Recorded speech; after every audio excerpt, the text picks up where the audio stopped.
My name is Hunter Langdon. Welcome to McElroy Metal. I'm a senior technical specialist within the Weather Tightness Warranty Department, and today we're going to show you the installation of the Maxima 216 panel. I'm excited. Let's go.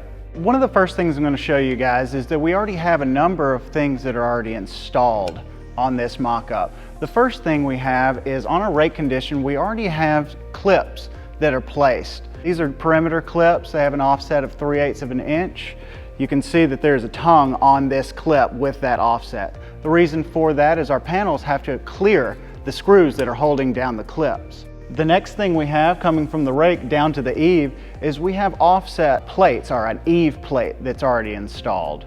That eave plate serves a similar function as the clip offset. It's going to make sure that the panel clears the screws that are going into the plate, and also the plate gives something for the screws to attach to at our eave. This is a pinned eave condition that we'll be showing today. The next thing, once those plates are down, is we have trim. Of course, you want trim down everywhere to conceal the lines of intersections of roof panel to substructural components to make everything look aesthetically pleasing.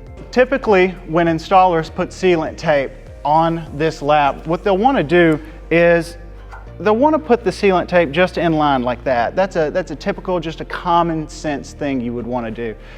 When I lap this trim and then I go over the top of it with another piece of sealant tape that's required in order to keep water from penetrating into this system, I can actually leave a void where water could get into my system. We'll go from the top and you can see it.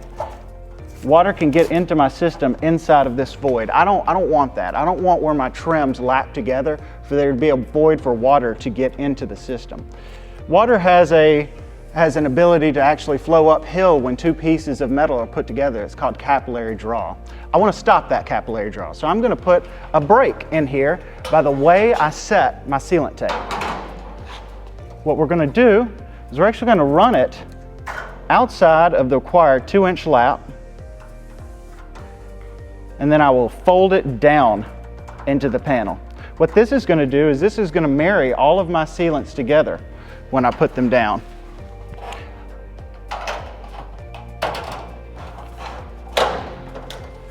All right, you can see here that I'm running outside of my lap. When I put sealant tape over the top of this, there's no way for water to get behind it. There's going to be a physical barrier for water. You need to do that in all your laps. That's called pigtail. The next thing I want to do is put a couple of fasteners in this trim to tack it in place. Pretty important when I start putting these screws in that I don't put them in a place where my eave fasteners are going to land on top of that screw. Lane, if you'll come assist me. Guys, this is Lane Osbon. He's going to be my assistant today. He'll be coming in and out and assisting me as needed. Over here at the rake, I've already put in that screw, and what you're going to see is that it's landing at 16 inches on center. Our panel is a 16-inch on center. So I'm putting a screw where the two vertical legs of those panels meet. There will not be a fastener that goes through the seam. So that's an area that's safe from further screws. This is a pancake head fastener. It has a very low profile on it, and we want that low profile because the panel is going to be sitting directly on top of this trim.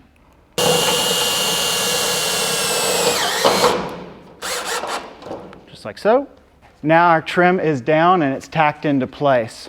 So the next thing I need to do is I need to put down our butyl sealant. This is a double bead butyl sealant, 3/16 by 7/8 inch.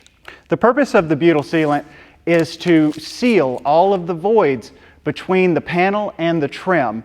And since it's double bead, that's a little bit thicker. There's also another sealant tape that's called flat tape, and we'll use that in a bit.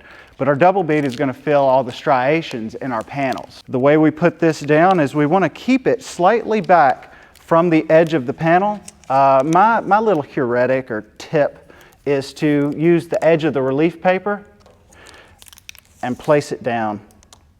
One thing about this butyl is you do not want to use more, you don't want to place more down than you're going to cover that day. The sun will start to degrade it and lots of things will stick to it. Now you can see here, this butyl is going to marry with the sealant that we already have down, the butyl sealant we have here.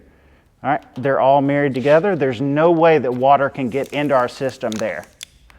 So we have our sealant down and we have our clips on the rake. There's one more thing we need to do here, and this is going to help us with modularity. We're going to lay out where those panels go. What I'm going to do here is I'm going to measure out my 16-inch increments and I'm going to place a mark there. That's going to help tell us whether or not our panels are running wide or running narrow. It's also going to help if your panels start to get out of square a little bit. You want to make it to that modularity mark. Again, these are 16-inch increments. Because my panel is 16 inches, if my panel would be 18 inches, it would be 18, 24, it would be 24 inches. This is our Maxima 2 panel. This is a standing seam panel, and it's handed. It goes left to right. You can see when the panels are delivered, they're delivered with plastic on them. You want to take this plastic off, and you don't want this plastic to stay in the sun for too long. It may become difficult to relieve. So be sure to remove the plastic. The next thing I want to do before I just hook this into my clips and lay it in place is we want to have an overhang with our panel. The overhang serves to give a place for water to reach the end of our panel and then drip off of it. So I will do an 1.25 inch overhang. Another thing that I can go ahead and do now is I can put my fasteners at the eave. What I like to do, and what most people are going to do, rather than measure every single time they do it, is take and make a template. Cut this template to fit inside of the panel. Go on and drill out your holes. That way I can use it as a stencil. You need to be mindful of your overhang and where your screw fasteners are going to be going into. So we have our panel with the overhang marked and the fastening pattern down. There's a couple of other things that happen before you're ready to just lay your panel. One of them is at your eave, on the sealant tape, there is a relief paper. You want to remove the relief paper. We've just taken a little bit of butyl tape just to stick it in place for the time being. And it forces itself right here on our purlin and sticks down. Backup plates are used at panel end laps, high side tie-ins, and high eave locations. One of the things you need to know about this backup plate is there is a stiffening rib on the back of it. You need to modify that stiffening rib on your very first panel. The way the backup plate goes on is it has two wings that attach to the panel and they hold it in place while you're installing it. We suggest that you install that before laying the panel down, as it can be difficult inserting it after the fact. The next thing to occur is to lay the panel in place. Earlier on, I put an overhang mark here at 1.25 inches. This mark is going to tell me where I need to line up my panel with the edge of the eave trim. When placing the Maxima panel down onto the perimeter cleats, you want to make sure that you set it down on the clip and that you pick up and you engage the hook of the clip. I want to roll it in place, and yet another mark. All right, I'm a little downhill, so what I'm going to do is I'm going to actually move my panel uphill to make sure that mark lines up right here with our panel. And I'm also going to be on my modularity mark that I put down earlier. We want to hold this panel in place while we're installing the eave fasteners. I'm going to do that with a set of clamps, C-clamps. I want to find my clip, clamp it into place. Lane is going to do the same thing. Make sure that I am in position on module. The next thing to do is to place our fasteners into this panel. Before I do that, I want to talk to you about the different types of eave installations. The one we're doing today is going to be a sealed eave detail. This is for use when you're installing over open framing, such as a warehouse or something like that. There's alternative details that are called architectural details.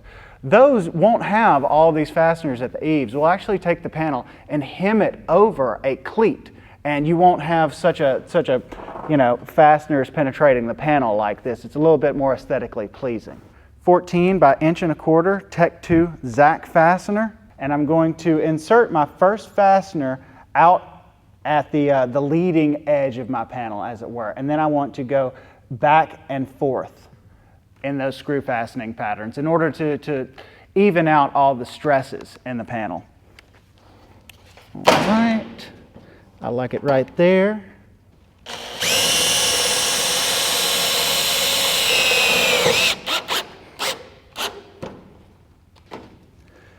The next thing I'm going to do is I'm going to install our clip.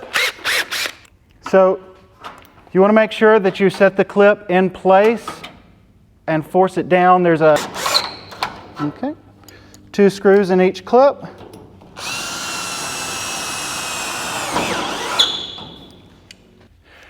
All right, so the next thing we're going to do is our panel end lap. The reasons you may have a panel end lap are long panels that don't fit on a truck. That's the primary reason. So the next thing we need to do is we need to take butyl flat tape. There must be a sealant between any lap when it comes to these panels, and we're going to be putting one panel inside of another. Therefore, I need sealant. Where you place this sealant is fairly important. We need it to be at the 2-inch mark. Our fasteners have to go through that sealant into the backup plate. The way I'm going to do this is I'm going to start with a bend already in my sealant tape, and I'm going to put it into the inside radius of this leg, just like so. These panels have already been pre-notched. That's something McElroy offers. I'm going to actually use that notch mark. That's a 2-inch notch. I'm going to use it as my mark for where this sealant tape needs to lay in place. And then I'm just going to apply it, like so.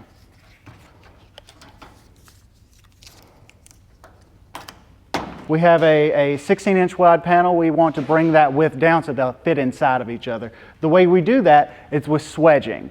It's a set of grooves that narrow the panel and help them fit inside. Lane is grabbing yet another backup plate and he's going to put it on the panel there. That just makes it easier to install. And then we'll make sure that all of our clips are centered and that we're on them.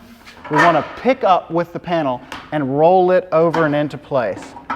When I get to this point, if I were to just press down, there's a possibility of removing all of that nice sealant that I placed on the vertical leg. What I'm going to do is I'm going to actually pull it up like a bowstring, and then I'm going to let it force itself back into place. Just like that. All right. Now we have sealant between this lap, and there's no way that water can get into it. The next thing that needs to be installed in order to give compression to these panels is our cinch strap. These cinch straps are a stainless steel product. Now, the one I have in my hand is unpainted. We can have them painted to match the color of the panel. This cinch strap is required on any slopes that are lower than 1/12. If you're installing on anything higher than 1/12, this can be omitted and you have an extra screw. So this is for low slope applications, what I'll be showing today. This first one I've had to modify because if I were to put a screw through the rake here, it could actually pin our system. I just modified that with a pair of snips. I'll line it up with the edge of the upper panel. I'm going to hold it in place and I'm going to put a couple of our 1/4-14 1 1/4 Tech 2 Zacks through it.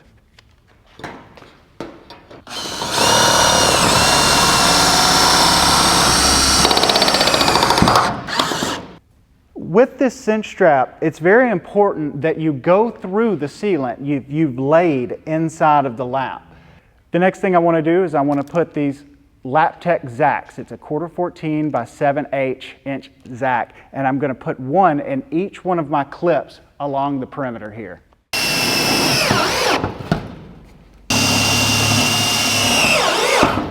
Before we lay the next panel, we need to put a couple of pigtail sealants between the two panels where they touch here at the vertical legs. You cannot leave this out or it'll be a dry joint and the water could get into our system. So we have that pigtail down at the eave set in place. I need to also set one at the ridge. If I were to put a pigtail at the eave and not at the ridge, we could start getting our panels out of module. They'd start growing at the eave and shrinking at the ridge. Similar to the eave, we're going to come right here. I'm going to roll it down into place.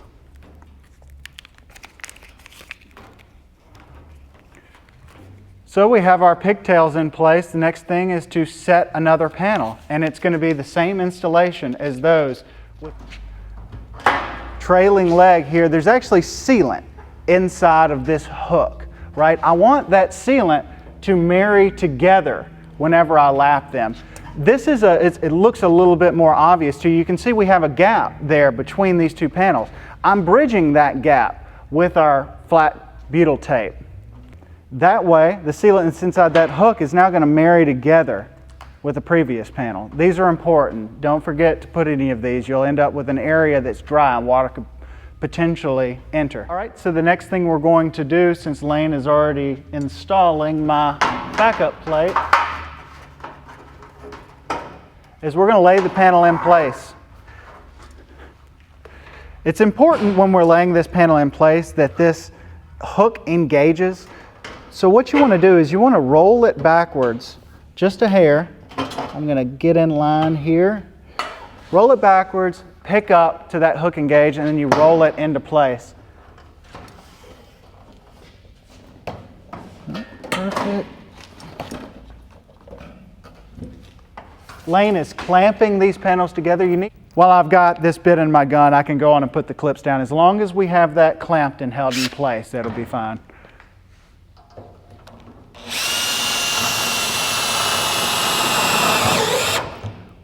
So when I clamped this panel, it brought those two seams together tight, and what that does for us is that gets our modularity correct. It keeps us on module.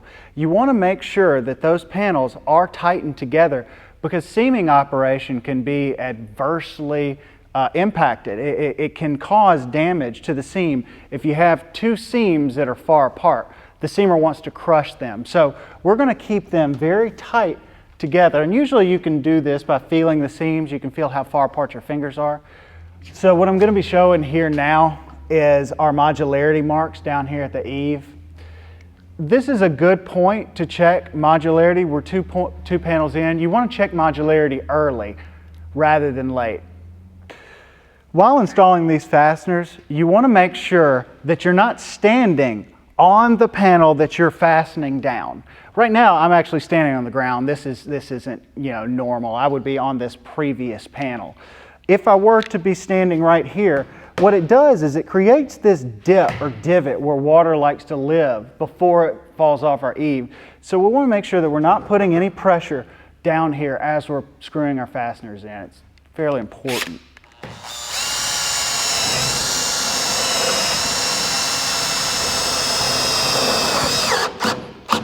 And just like the previous panel, we're going to take some butyl sealant tape and we're going to apply it to our panel end lap. So I'm going to install this next cinch strap. As you can see, the cinch strap that we had previously installed is shorter by one screw. Like I said, that was an effort to avoid our substructural rake angle that we have here. There is no rake angle on this one, so it's going to run full width. From this point forward, you can see we'll just start with another short panel, in lap, long panel, and it's going to continue like this. This four panel configuration will happen time and time again. Our laps, you can see, are offset, right?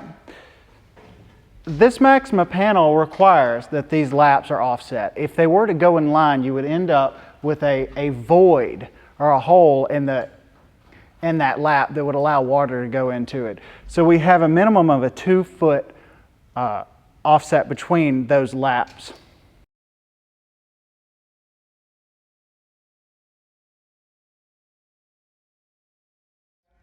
So the next thing we need to do is we have to finish out this panel run. As you see, we've already finished out to the point of the rake. This rake detail is going to be an off-module rake detail where we need to cut a panel. So Lane has a panel behind me and we're going to cut that with a pair of shears. The floating rake plate is here to allow for the thermal movement of the panels. As they expand and contract, metal moves. So we need to allow for that. And we have this fastened down at one on center with shoulder screws that allow for the movement. This plate's held or overhung for about 2.5 inches so that all the screws that go through the rake closure here on the side don't go into the substructural components and also don't hit your wall panels. Another thing we've done is we've had to modify a backup plate. This backup plate serves to add compression for the end laps and make sure everything's sealed and held tightly together. But if this were left long, it would actually pin our system. It would overhang to our rake plate. So we've taken and modified that to fit inside of our gap here. The next thing we need to do is actually take this panel and modify it to run along the rake. We're actually going to cut it short. All right. So you can see I've taken and I've just scribed a line on here. I've drawn it on with Sharpie. And I'm going to take a pair of cut shears. These are called shears. They're called double cuts. There's many different ways of doing this. If you had big, beefy forearms, you could do it with a pair of snips. I don't, so we're going to do it with a pair of shears. What I want to do with these is I'm going to actually take my line, I'm going to run down the panel and cut it off.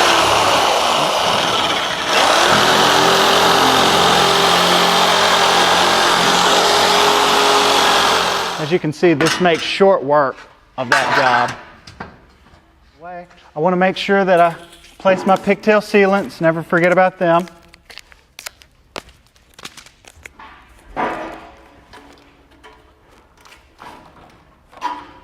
We have one more pigtail right here in the center, or two more actually.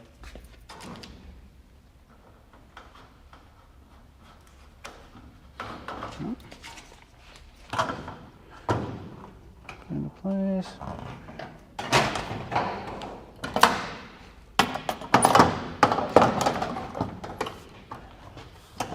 I'm going to take and put a couple of fasteners in here to hold it in place. Lane's going to be placing down our sealant tape for the end lap.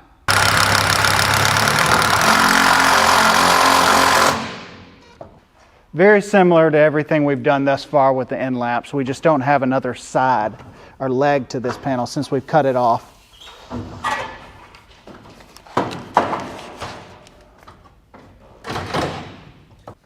We modified our backup plate. We also need to modify a cinch strap that goes on here. We can't use a 4-hole cinch strap. We'll modify this one just to have 2 holes in it so that we don't run it into anything below our system.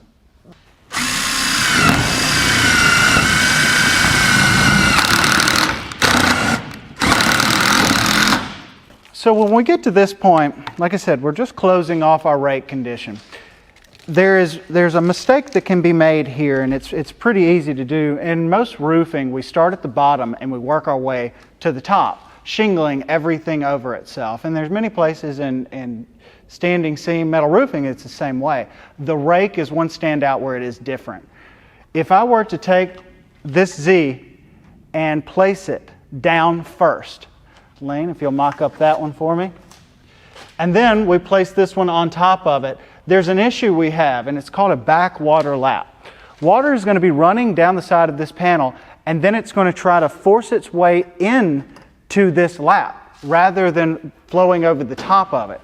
So the way we fix that is we're actually going to install at the top and then place our next one down below it. Let's see if I can get this one off. So this sequence of installation is a little bit different than you would with other roofing methods. All right. Lane has his placed down. It's a trim lap. Our trim laps are a standard of 2 inches and they have butyl tape within them. Lane is going to do our pigtail just like we did at the Eave. Go down the panel. There you go. See now that we no longer have a backwater lap. Water will be running down the inside of this panel along this Z, and then it will flow over that lap rather than flowing into it.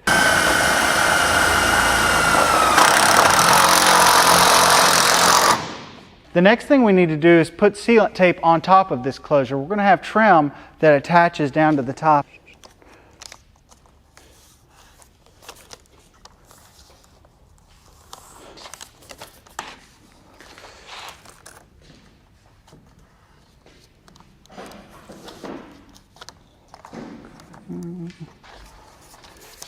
Right here, we're marrying into this other trim, just like we did at the Eave.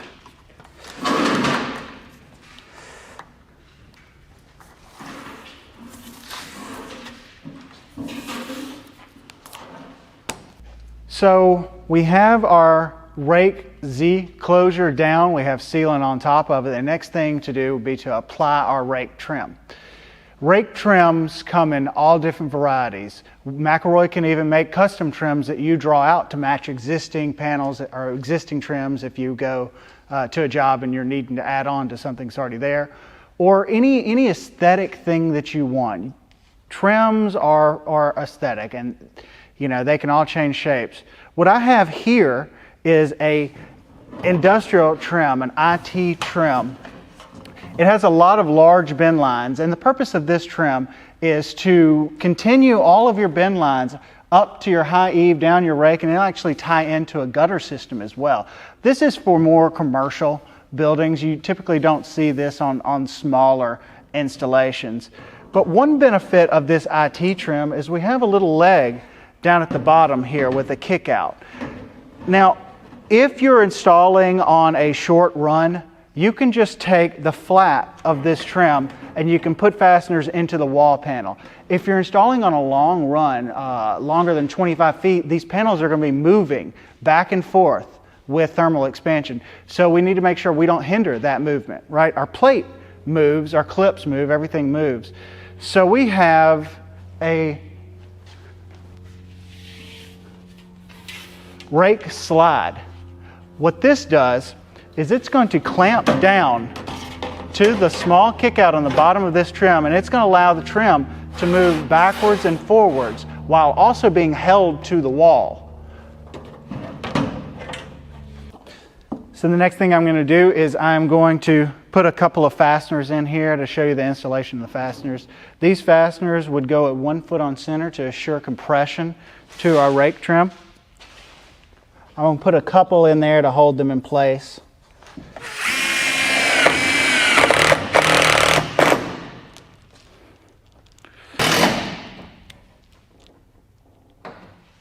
So the next thing I need to do is I need to close off the ends of these panels. I can't have them open where water could just flow into our system here.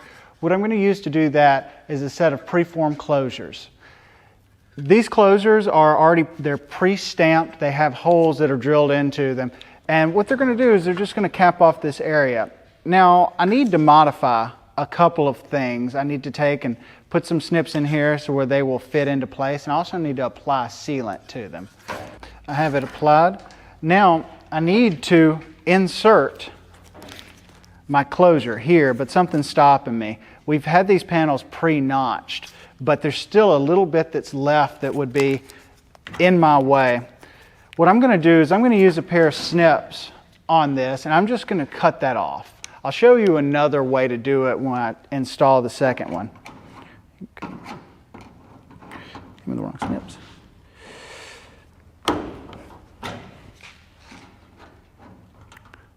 Just like this.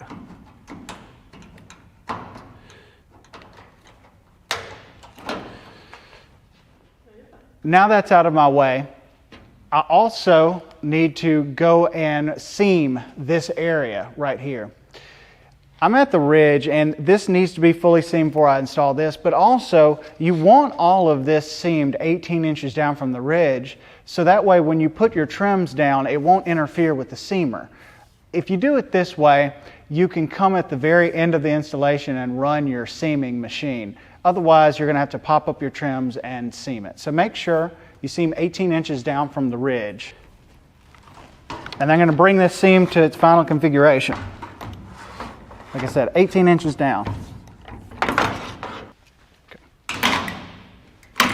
Well, what I'm going to use this clamp for here is sometimes it can be difficult to put my closure inside of this. I can use inside of this space. I can use this clamp to kind of manipulate my seam. That way I can give myself room. All right, so I have my backing paper on the butyl sealant tape. I'm going to remove that, and I'm going to insert my Z closure into that side, and then I'm going to manipulate this leg a little bit, insert it there.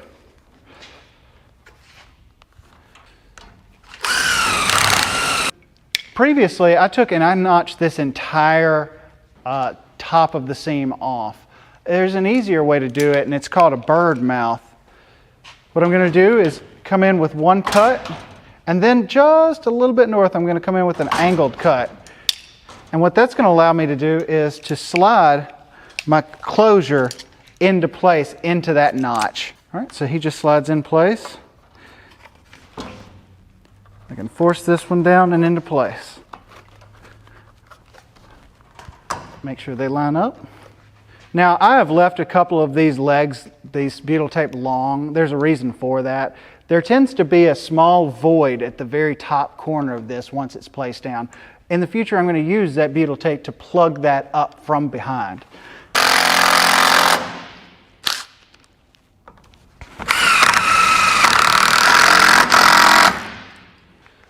All right, now I'm not quite finished. I have all the fasteners in the bottom, and that's going to keep any wind-driven rain from getting inside of our system here. But I haven't put in a fastener through the vertical seams yet. What I want to do here is I want to actually tie these two closures together where wind doesn't rock it back and forth. And I want to assure compression along the vertical seams. So I'm going to put a fastener in through the sides of this closure and through the vertical seams.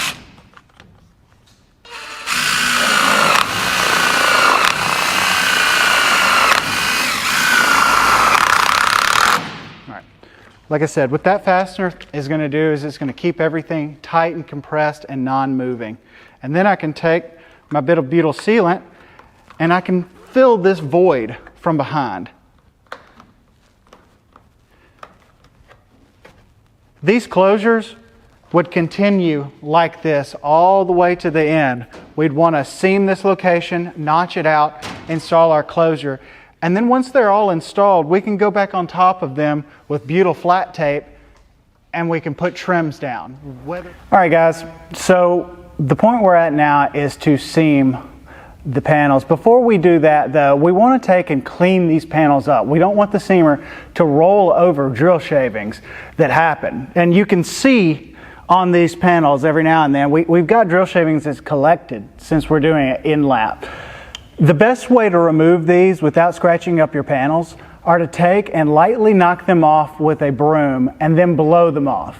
But you want to make sure these panels are as clean as possible. Every bit of foot traffic that comes on the panels will pick up any drill shavings that are left on the panel. The next thing we're going to talk about here is my seamer. This is a Maxima 2 seamer. It comes from a company called Developmental Industries. McElroy partners with Developmental Industries for these seamers. What I'm going to do is I'm going to walk it up to the ridge there, I'm going to put it down, and then I'm going to show you something else that needs to happen before we run this seamer. Right here where I have my end lap, there's a possibility that seamer is going to try to catch on this little area. So what we do is we use the pre-crimper to go on and fold the initial hem shut. And that gives us a better chance of a correct seam.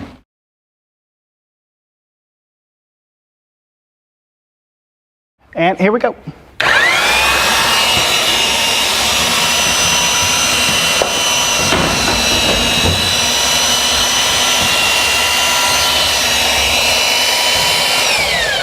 Now, I want to stop this before I get too close to the eave. I'm going to take it off my seam and then I'll finish seaming it by hand. So that pretty much completes the install of the Maxima 216 panel. This is only a limited number of details that we've shown you today.